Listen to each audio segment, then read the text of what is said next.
Bienvenue sur mon podcast La Bouquineuse, où on parle bouquins bien sûr, mais également théâtre, cinéma, coup de cœur en tout genre. Et toujours avec un peu d'humour et de bonne humeur. Du coup, j'accueille aujourd'hui Julien Maïro. C'est bien comme ça qu'on dit, Maïro? Oui, c'est ça, c'est bien ça. Écrivain. J'ai lu quelques-unes de tes œuvres, mais pas tout, hein. Je vais te poser plusieurs questions. Si tu veux te présenter peut-être, quel âge Alors, as-tu? Ju- Où est-ce que tu vis peut-être? Julien Mahéro, j'ai 36 ans. Je vis à Marseille, je suis aide-soignant. J'ai une compagne depuis 13 ans, on a trois enfants et en passion, j'ai l'écriture à côté, quoi. D'accord. Et du coup, tu écris depuis combien de temps? Alors moi, ça m'a toujours travaillé, mais j'ai commencé à écrire mon premier roman en 2012 et il a été très long. Il a été très long parce que je marquais de grandes pauses, j'étais découragé et j'avais pas toujours le temps. Et après, dans mon travail, j'ai pu passer sur un travail de nuit et avoir plus de temps, plus de plage horaire pour avancer. Et voilà, j'ai commencé en 2012, je l'ai fini en 2019 et je suis passé de nuit à peu près en 2018. Donc ça a été un booster quand je suis passé de nuit, j'ai pu avancer. Voilà, en sachant que j'ai toujours des idées qui me traversaient l'esprit et je les notais à chaque fois. Même si j'avançais pas à l'écrit, dans ma tête, ça a toujours avancé par contre. D'accord. Donc tu travailles de nuit et donc tu écris la journée alors ou tu Oui, écris oui, oui, carrément là sur place non, Non. sur place, c'est pas bon, c'est pas les bonnes conditions et puis en plus, il y a souvent d'autres choses à faire. Non, j'écris la journée. En général, ce que je faisais, c'est que comme j'avais dans mes trois enfants, il y en avait deux en bas âge, j'attendais qu'ils soient à la sieste pour écrire. Ah Et, ouais. euh, et voilà, du coup, maintenant, dès que j'ai un peu de temps, j'essaie d'écrire, de garder une routine d'écriture. D'accord. Bon, c'est pas facile du coup. C'était une écriture entrecoupée du coup. Dès que les enfants se réveillaient, tu devais. C'est ça. Alors, l'avantage, c'est que moi, je serais incapable d'écrire pendant 2 heures d'affilée. D'accord. Moi, je peux faire trois quarts d'heure et puis le soir refaire trois quarts d'heure, mais je manque d'endurance pour enchaîner 2 heures d'affilée d'écriture, par contre. Ah Voilà. ok, d'accord. Ouais. C'est Ah ouais, en plusieurs parties, voilà, intense. je vois, je vois. Et du coup, dans quel genre écris-tu? Alors moi, ce que j'ai toujours apprécié, ce que j'ai toujours aimé, c'est la science-fiction, aussi le fantastique, mais vraiment principalement la science-fiction. Ça permet, je trouve que c'est le genre qui permet le moins de limites à l'imagination, puisque on peut tout envisager, on peut se projeter sur plein de choses. Ça remet en cause les certitudes, ça peut faire changer le point de vue. On peut faire passer un message aussi, même à travers un roman de science-fiction. Moi, j'essaie de faire passer des messages écologiques parfois, ou Ça j'ai vu dans ton roman. voilà, ou alors ça permet de pas toujours placer l'être humain au centre, justement d'avoir du recul sur nous-mêmes. Donc voilà, la science-fiction par rapport à ça, c'est vrai que c'est mon genre de prédilection. D'accord. Et tu as vu d'ailleurs en parlant de science-fiction, tu as peut-être vu la dernière série qui passe là sur France 2, la série Abyss. Ouais. Alors, je l'ai pas vu, mais j'ai vu les extraits et ça me tente. J'ai pas encore pris le temps de le voir, mais oui, ça me tente par contre, hein, ça a l'air bien. Ah, Tu as regardé? ah ouais, je te le conseille, c'est super intéressant. Ouais, ouais. Moi, ça m'a Je bien pense plu. qu'en replay, on peut le voir là. Oui, oui, je l'ai vu en replay, moi. Par contre, c'est tiré d'un livre, mais je n'ai pas lu le livre, hein. Je sais pas, il faudra que je le lise. En tout cas, je me suis dit que ça Les pourrait être. extraits, on sont tentants, hein. C'est vrai que ça donne envie. Ouais, je l'ai repéré, je l'ai noté.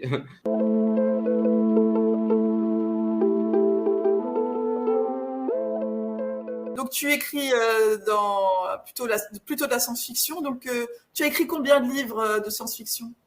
Alors, j'ai écrit quatre livres. Il y en a trois qui sont purement science-fiction. Le deuxième, c'est un recueil de nouvelles fantastiques. Il y a aussi la science-fiction, mais c'est plus fantastique. C'est autour du thème de l'âme.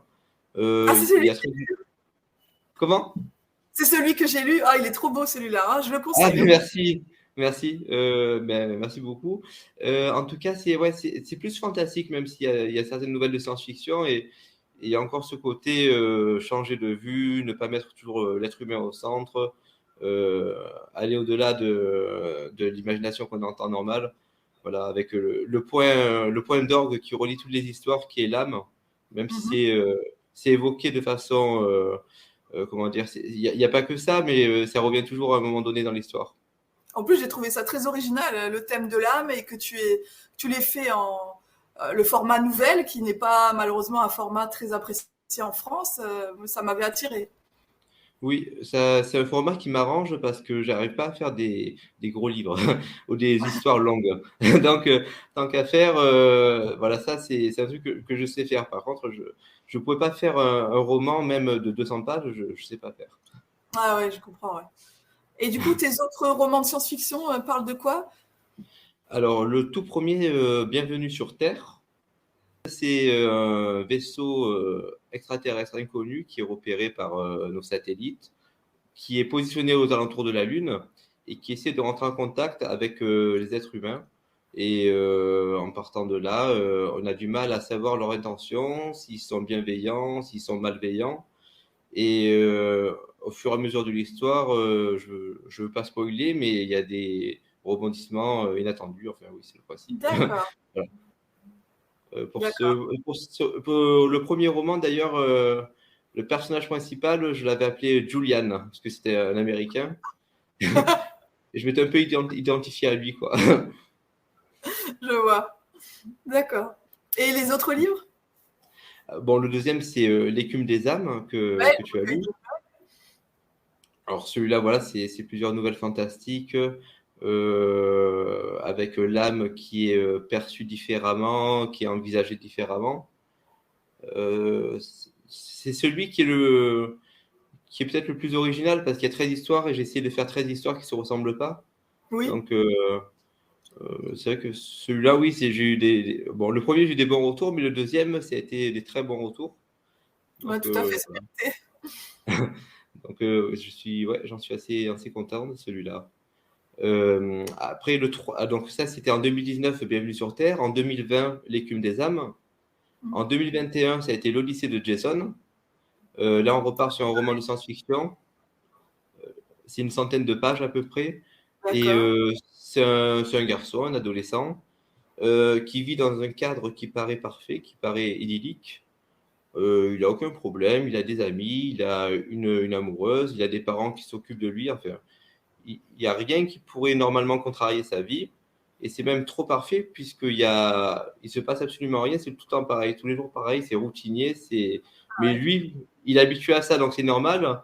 Et la seule chose qui fait tâche, entre guillemets, dans ce décor parfait, c'est un SDF qui essaie de l'aborder pour lui donner une information qui semble importante. Et à ce moment-là, il est intercepté par des policiers et en fait, Jason essaie de comprendre qu'est-ce que veut lui dire le SDF et il a beaucoup de mal à accéder à ce monsieur et quand il y accède enfin, il accède à une révélation qui va changer non seulement sa vision du monde, mais la vision de l'humanité en général. Oh, ça a l'air bien aussi. C'est plus destiné à la jeunesse, celui-là? Alors, c'est destiné à la jeunesse, mais je pense que ça peut plaire aussi à d'autres publics parce que le héros est un adolescent, mais le message s'adresse à tous, hein, je pense. D'accord. Voilà. Et en 2022, le quatrième roman, c'est 12 kilomètres sur Terre. Ah, je l'ai lu aussi, Sous celui-là. terre, sous terre. Tu l'as lu? Oui.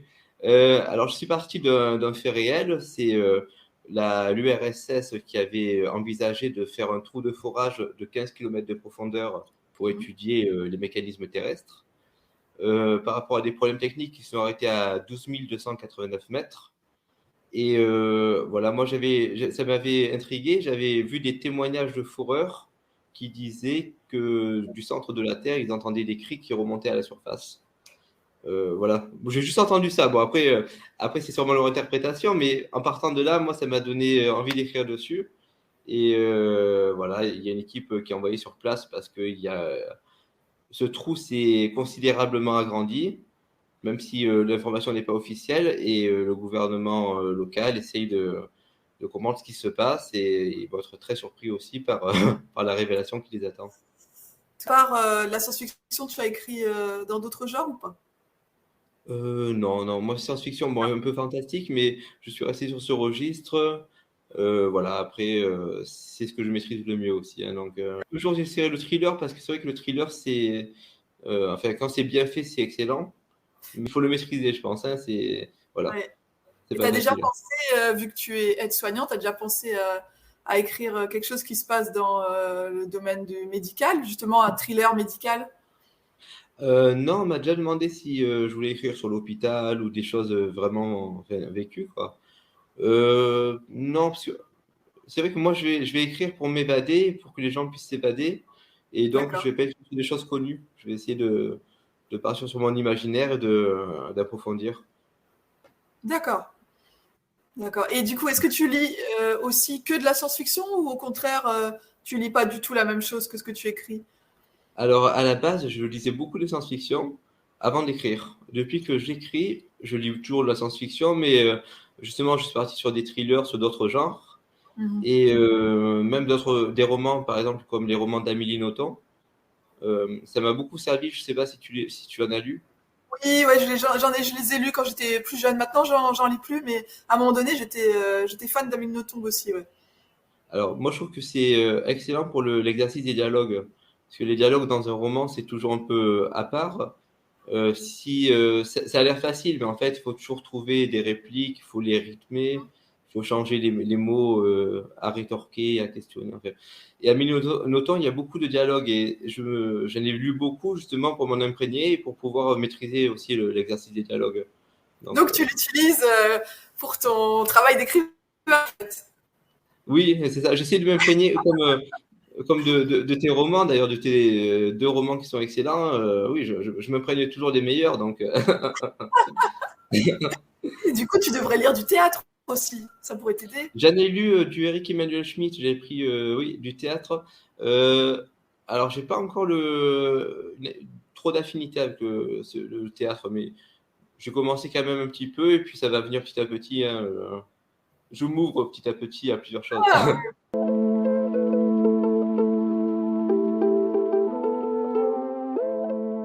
Et quel est le dernier film que tu es allé voir, la dernière série télé ou la dernière pièce de théâtre que tu as pu voir? Alors, dernier film, je suis allé voir La Petite Sirène avant-hier, avant-hier au cinéma, en famille. Voilà, je trouvais ça très bien. Je trouvais que on est retombé en enfance, le côté un petit peu Disney avec des effets spéciaux, avec un scénario retravaillé. Ouais, je pris beaucoup de plaisir. Mes enfants sont régalés aussi, ma femme aussi. Donc, franchement, voilà, je n'ai pas été déçu. Ah, ouais. C'est le Disney, enfin, c'est la petite sirène où il y a eu plein de polémiques là parce qu'elle est noire. C'est ça, Oui, hein? c'est ça, c'est celui-là, c'est celui-là. Oui, il y a eu pas mal de polémiques autour de ça. Bon, moi, franchement, j'avais pas d'a priori. Et quand j'ai commencé à rentrer dans le film, ce qui m'intéressait, c'était l'histoire, c'était le scénario. Le reste, c'était assez accessoire, quoi, hein. Donc, et voilà, je le conseille, hein, même ceux qui ont apprécié la version initiale de Disney ou alors ceux qui ont lu le conte de Andersen. Oui, Tout le monde, tout le monde peut y aller, c'est sympa, c'est sympa. Surtout en famille, en tout cas, avec les enfants qui regardent ça avec leurs yeux d'enfant, c'est sympa, quoi. ah, ouais. Bon, de toute façon, les Disney, ils ont édulcoré les contes originaux, hein, parce que moi, Andersen, ça n'a rien à Ça finit voir pas avec. pareil.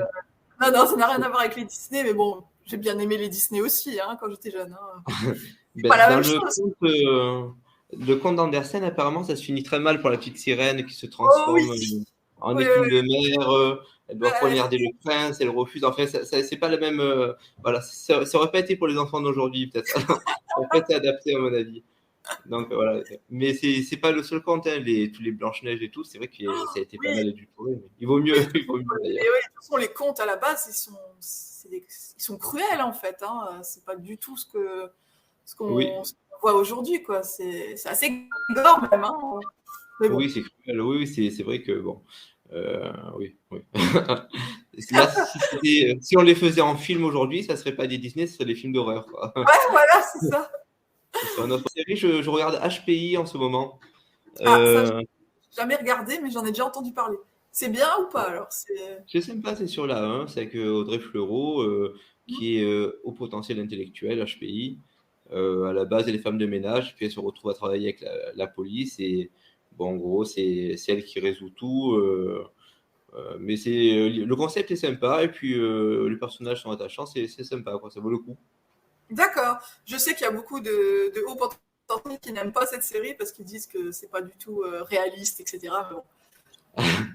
Alors, je sais pas ce que Oui, tu ben, n'étant pas au potentiel intellectuel, je sais pas, mais moi, à mon niveau, ça me plaît. Après, bon, dans les séries, on va souvent rajouter des choses pour faire rêver. Enfin, voilà. Oui, On va souvent dépasser un peu la réalité. ouais, Ou c'est alors vrai. partir sur des extrêmes, oui. Oui. D'accord. Et est-ce que tu es allé.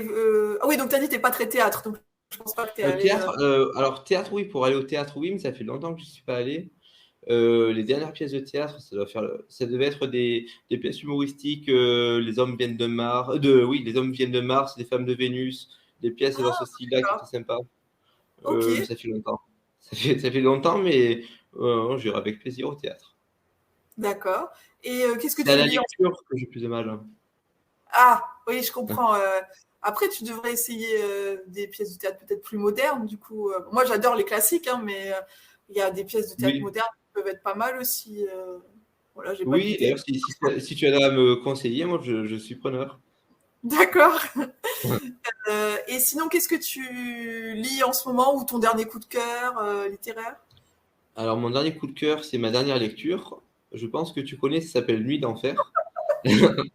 C'est vrai, en plus, c'est en second livre, hein. Le premier, je l'avais beaucoup apprécié déjà, Job d'enfer, par son originalité. C'est bien écrit, c'est rythmé, l'héroïne est attachante. C'est vrai que c'est sur la mythologie grecque, donc on connaît tous plus ou moins, et puis on découvre de nouvelles choses.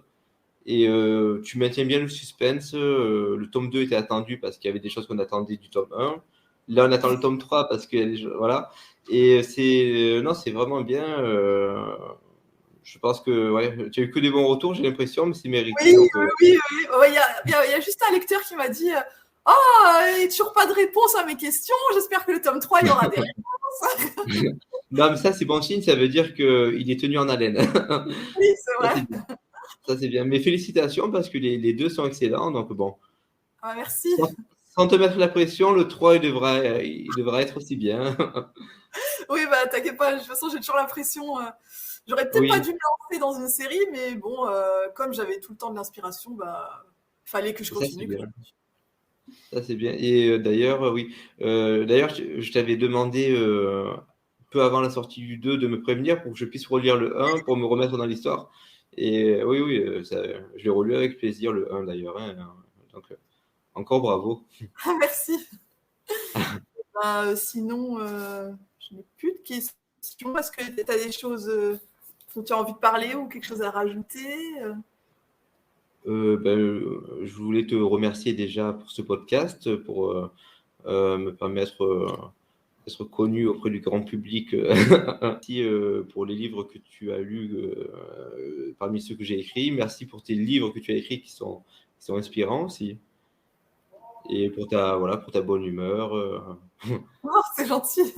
D'accord. Et ben, du coup, est-ce que tu peux nous rappeler tous les titres de tes livres et puis où est-ce qu'on peut les trouver pour ceux qui nous écoutent? Alors, les trois premiers sont du même éditeur, les éditions Maya. Il y a Bienvenue sur Terre, L'écume des âmes et l'Odyssée de Jason. Donc, on peut D'accord. les trouver sur le site de l'éditeur Édition Maya, ou on peut le trouver sur Amazon, sur Cultura, voilà, tous les sites libraires. Et le dernier, donc 12 km sur Terre, c'est un autre éditeur, c'est Nombre 7 Éditions. Et on peut le trouver aussi sur le site de l'éditeur Nombre 7 Éditions ou Amazon, Cultura, tout ça, quoi. Voilà. D'accord. Très bien. Donc, Et du coup, est-ce que oui. tu es en train d'écrire un nouveau livre? Alors, j'avais commencé parce que j'avais une bonne idée de base. J'ai commencé allez, en fin d'année dernière, donc octobre-novembre, à écrire un nouveau livre. Mhm. J'ai fait les premiers chapitres qui sont bien partis. Et là, je suis sur une longue pause. J'ai, Voilà. Là, j'ai pas repris depuis quelques temps. Bon, les idées sont toujours fleurissent, donc j'ai toujours les idées qui sont là.